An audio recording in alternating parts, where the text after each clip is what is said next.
තෙරුවන් සරණයි සියලු දෙනාටම. ඔබ මේ එකතු වෙලා ඉන්නේ කලන මිතුරු YouTube නාලිකාව ඔස්සේ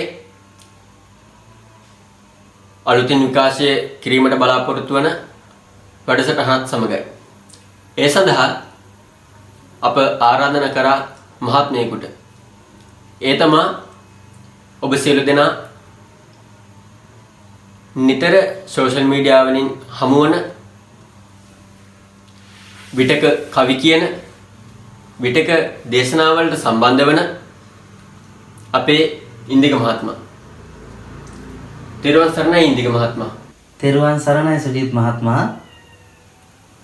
ඉතින් ඉන්දික මහත්මයා මේ දවස්වල කොහොමද කටයුතු කරගෙන යන ආකාරය? ඉතින් මුලින්ම දැන් අහන්න ඕනනේ. අපි දැන් නිතර දෙවේලේ සුහදශීලීව කටයුතු කරන අය හැටියට මම ඔබතුමාට මල්ලි කියලා කතා කරොත් හොඳයිද කියලා මුලින්ම අහලා ඉන්නේ බෑ. මල්ලි කියලා කතා කරමු. සුපුරුදු විදිහටම. ඔව්. එහෙනම් සුජිත් මල්ලි මේ දවස්වල ඉතින් සෝෂල් මීඩියා වල තමයි කටයුතු කරන්නේ. වීඩියෝ ගත කිරීම ආදිය සිද්ධ කරගෙන බොහොම කාර්යබහුලව ඉතින් කටයුතු කරනවා. ඒත් සතුටෙන් යුක්තව ඉතින් මේ දවස්වල ජීවිකාව ගත කරගෙන යනවා. ඔව් ඉන්දිකා. එතකොට අපි අපේ මාතෘකාවට සම්බන්ධ වෙමු. මොකද කල් වේලාව නැත්තම් ඉක්මනවා ඒ හින්දා. එතකොට ඉන්දිකා අද සමාජයේ ගත්තාම ගොඩක් මිනිස්සු ඒ කට්ටිය පින් කරන්නේත් නැහැ. අනික් කට්ටියට පින් කරන්න දෙන්නෙත් නැහැ. මොනවා හෝ ක්‍රමයකින් ඒක වළක්වනවා හෝ එහෙම නැත්තම් වෙන යම් විදිහකට එයාලා ඒ පින් කටයුතු වලින් බැහැර වෙලා හරි අමුතු විදිහට ජීවත් වෙන්න බලනවා. එතකොට ඉන්දිකය ගත්තාම ඉන්දිකය පන්සල ආශ්‍රය කරගෙන දැහැමි ආගමික පරිසරයක ජීවත් වන පුද්ගලයෙක් දේශනාවල සම්බන්ධ වෙනවා. එතකොට ඒ අත්දැකීම් එක්ක ඒ බුදුදහමේ තියෙන හරයත් එක්ක ඉන්දිකයියා මේ දේ කොහොමද දකින්නේ? ඔව් දැන් ඇත්තටම සුජිත් මල්ලි දැන් ඔබතුමා සෝෂල් මීඩියා වල වීඩියෝ නරඹමින් කටයුතු කරන කෙනෙක්.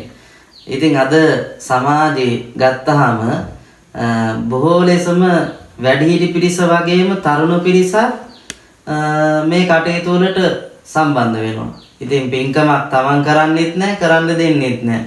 දැන් ඔබතුමා සමහර විට දකින්න ඇති මම සෝෂල් මීඩියා වල කටයුතු කරන කෙනෙක් හැටියට ඉතින් වීඩියෝ නරඹනකොට ඔබතුමා දකින්න ඇති අර ගාල්ල ප්‍රදේශයේ බස් ස්ටෑන්ඩ් එකක ගෞරවනීය ස්වාමීන් වහන්සේලා දෙනමක් වීඩියෝ ගත කරමින් උන්වහන්සේලාගේ හැඳුනුම්පත් චෙක් කරන්නයි ඉතින් මේ විස්තර වතගොත අහන්නයි හාමුදුරුවෝද කියලා අහනවායි. ඉතින් මේ විදිහට අද බොහෝ දෙනෙක් හැමෝම නෙමෙයි ඉතින් බොහෝ දෙනෙක් ස්වාමීන් වහන්සේලාට නිගරු කරමින් එතකොට විහාරස්ථාන වලට අගෞරව කරමින් ධර්ම දේශනාවක් තිබ්බනම් ඒක සංවිධානය කරා නම් ඒ අයට ගිහින් කියන්නේ ගොඩක් අය බොහෝ වෙලාවට ඔය මොකද්ද ඔය බොරු වැඩ බොරුවට වියදම් කරන්න එපා මේ ආදී කටයුතු තමා බොහෝ අය සිද්ධ කරන්නේ. හැබැයි තමන් පින් කරන්නේත් නැහැ, පින් කරන අයට පින් කරන්න දෙන්නෙත් නැහැ. අද ගොඩාක් වෙලාවට දැන් මේ ව්‍යසන ආදී ඇති වුණා. ඒ තැන්වලදීත් අපේ අය මොකද්ද කරේ? ඉතින් අකුසල් දහම් සිද්ධ කරගත්තා. කිසිම වෙලාවක කුසල් කරගන්නේ නැහැ. පිනකට දහමකට ලැබි වෙන්නේ නැහැ. පන්සලකට යන්නේ නැහැ. මිදුලක් අමදින්නේ නැහැ. බුද්ධ පූජාවකට සම්බන්ධ වෙන්නේ නැහැ. ගෞරවනීය ස්වාමීන් වහන්සේලා වන්දනා කරගෙන පින් සිද්ධ කරගන්න. මේ ආදී කටයුතු තමා අද සමාජයේ බොහෝ සෙයින් තියෙන. ඉතින් මේ තුලින් මේ මගේ මව්බිමට ලොකු ව්‍යසනයක් තමා බොහෝ දුරට ඇති වෙන්න ඉඩ කඩ තියෙන්නේ. ඉතින් මම දකින්නේ බුදුදහම අදහන්නේ නැතිව මේ විදිහට කටයුතු කළොත් ලොකු ව්‍යසනයක් ඉස්සරහට ඇති වෙයි. ඔව් ඉතින් ඉන්දිකයියා. අපේ රට ගත්තාමත් හරි ධාර්මික රටක්. බෞද්ධ දර්ශනයත් එක්ක බෞද්ධ සංස්කෘතියත් එක්ක ගොඩනගෙන රටක් විදිහට ගත්තාම ඉන්දිකය කොහොමද කියන්නේ මේ වගේ ව්‍යසනයන් තවත් ඉදිරියේදී අපට මුහුණ දීමට සිදු වෙනවා කියලා. ඔව් දැන් සුජිත් මල්ලි ඇත්තටම කිව්වොත් දැන් ඔබතුමා කියපු කතාව ඇත්ත. මේක ධාර්මික රටක්. බුදුදහම පවතින රටක්. බුදුරජාණන් වහන්සේ තෙවරක් පාදස්පර්ශයට පත් වෙච්ච රටක් මේක. ඉතින් දලදා වහන්සේ වැඩ ඉන්නවා, ජයශ්‍රී මා බෝධිය වැඩ ඉන්නවා. විශාල විහාර අංගෝපාංග රාශියක් මේ ලංකාව පුරා විහිදිලා තියෙනවා. හැබැයි බුදුදහම මේ රටේ තියෙනවාය. මේක බෞද්ධ රටක් කියලා කිව්ව විදිහටම එහෙම කිව්වට මේක බෞද්ධ වෙන්නේ නැහැ. ඉතින් බුදුදහම තියෙන රටක් කියලා කිව්වනේ.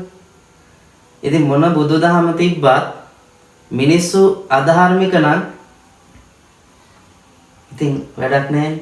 දැන් ඔයා හිතලා බලන්න සුජිත් මල්ලි ලිච්ඡවි රජදරුවෝ ඒ රට දසරාජ ධර්මයෙන් යුක්තව තමයි පාලකව රට පාලනය කරේ.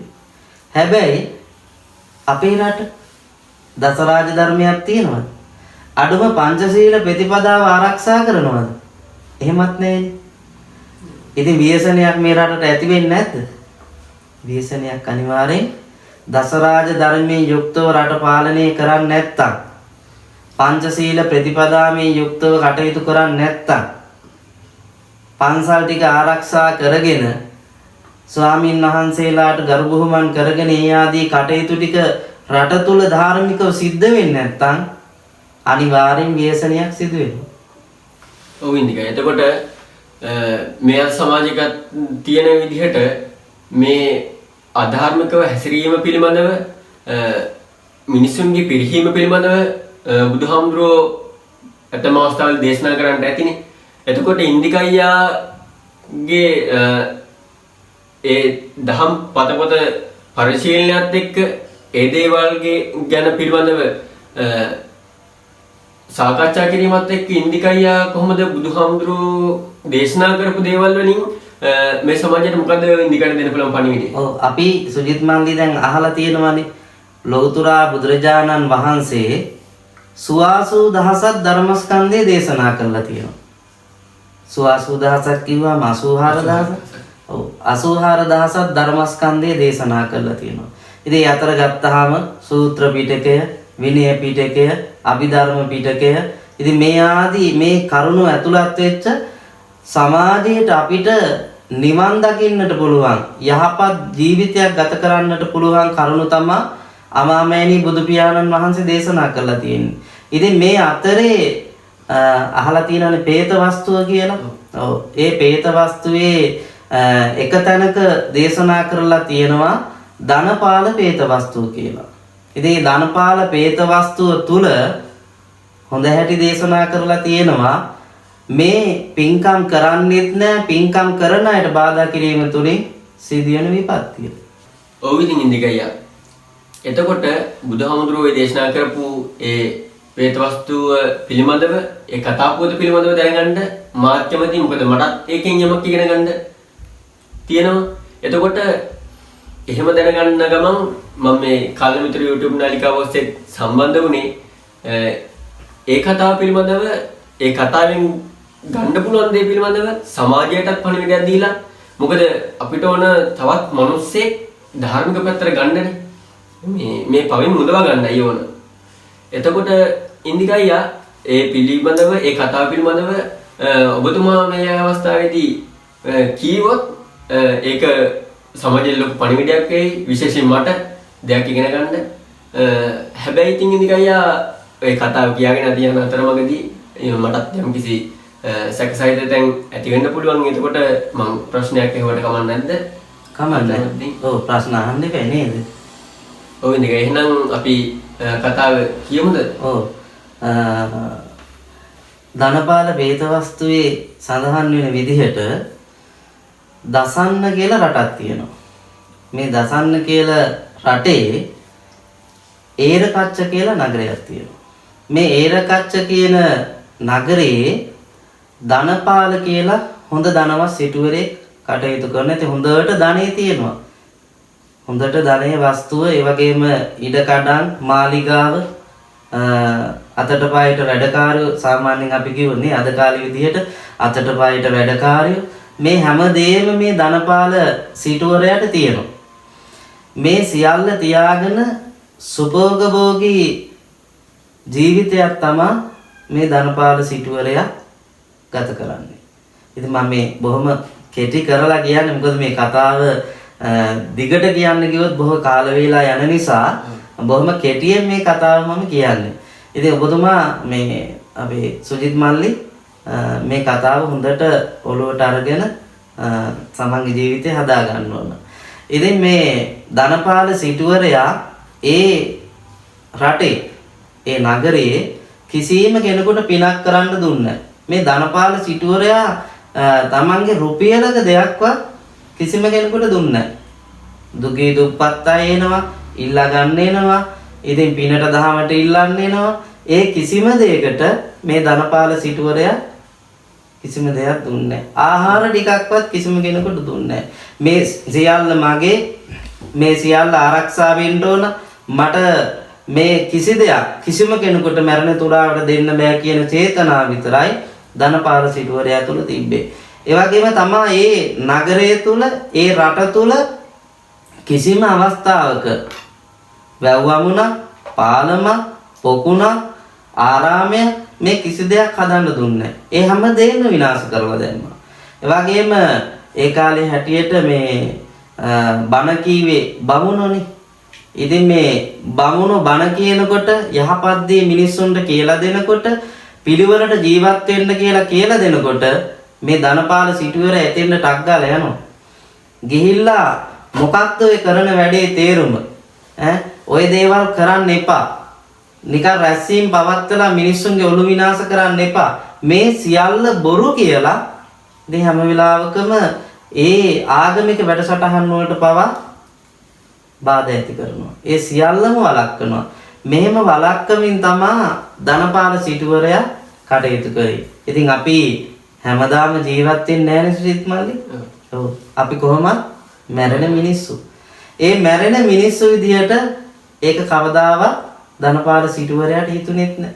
මම මැරෙයි කියලා හිතුන්නේ නැහැ. මේ ධනය මගේ, මේ මාලිගා මගේ, මේ වස්තුව මගේ මං කිසි දෙයක් කාටවත් දෙන්නෙත් නැහැ. කාටවත් පිනක් කරගන්න දෙන්නෙත් නැහැ. ඔක්කොම මං කියන විදිහට පාලනය වෙන්න ඕන කියන චේතනාවෙන් යුක්තව තමයි ධනපාල සිටුවරයා හැම වෙලාවකම කටයුතු කරේ.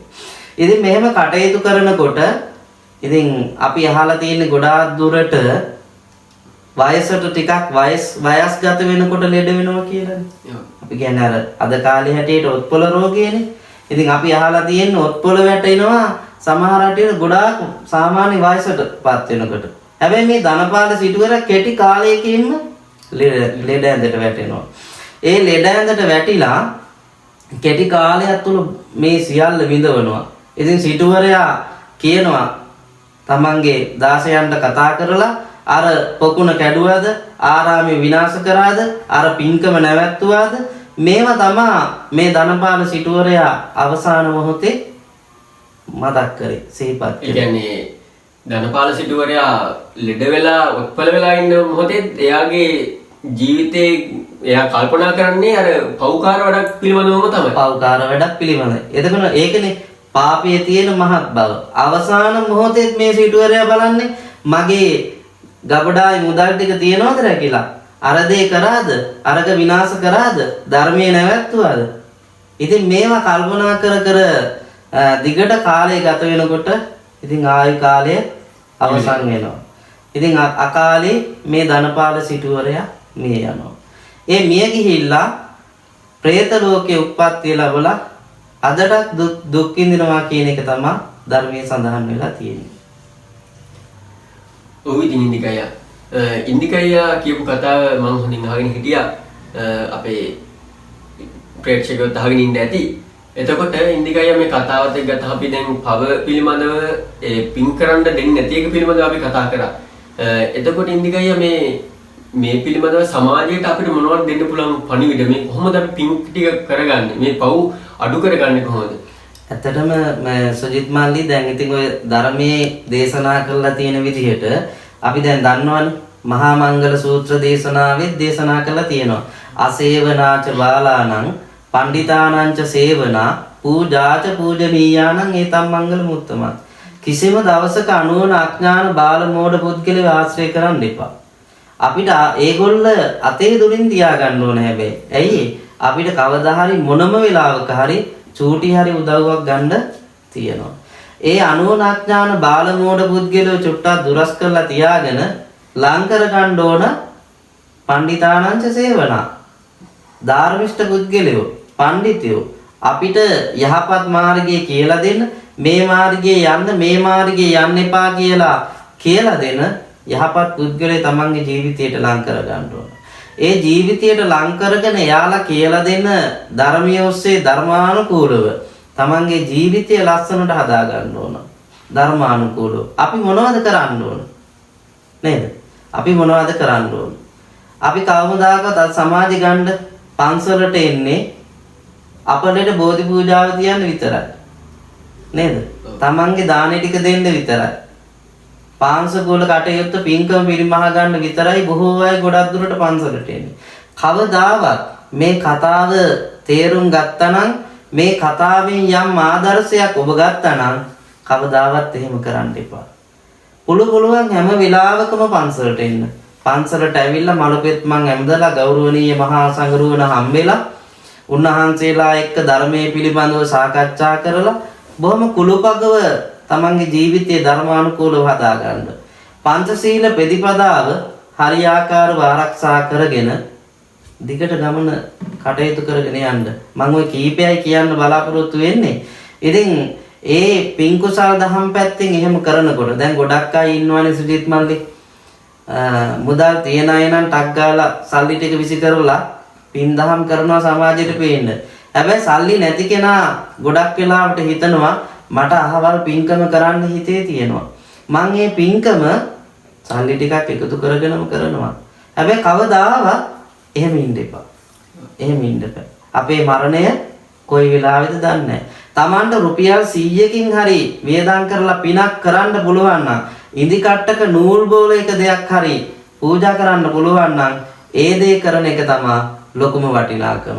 ඒ අතරේ තමා ඥාතීන්ට සංග්‍රහ කිරීමේ කටයුතු අපි ඥාති ගුණ ධර්ම නේද? අපි දෙන්නම ගිහි සමාජ ජීවත් වෙන අපිට ඥාති සංග්‍රහ තියෙනවා. ඥාතීන්ට සංග්‍රහ කරන්න ඕන, සමාජ සියලු දෙනා එක්ක කුළුපගව කටයුතු කරන්න ඕන, හොඳින් ඉන්න ඕන.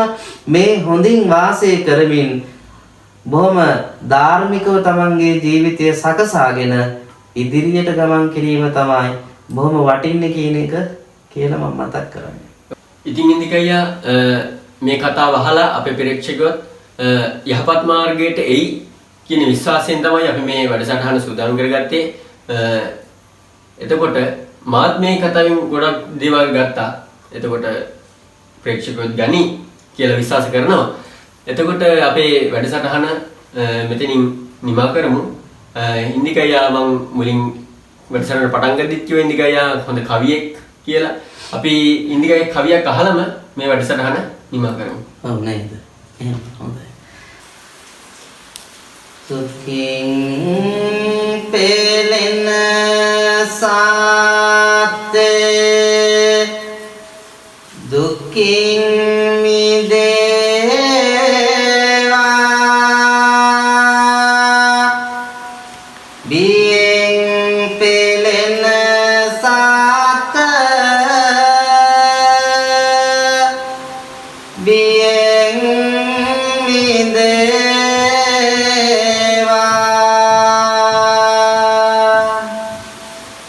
සොවින් පෙළෙන සාත්ත සොම්නස් වේවා සියලු දෙනා ලොව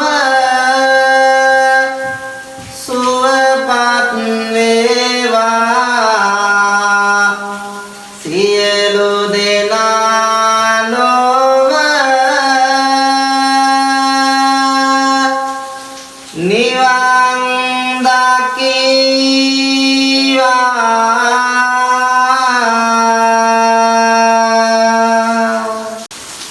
තේරුවන් සරණයි ඉන්දිකయ్యා. ඔව් තෙරුවන් සරණයි. නැවත දවසක අලුත් වැඩසටහනකින් අපි හම් වෙන දුර දැන්ට වැඩසටහන නිමා කරමු. තේරුවන් සරණයි කියලා.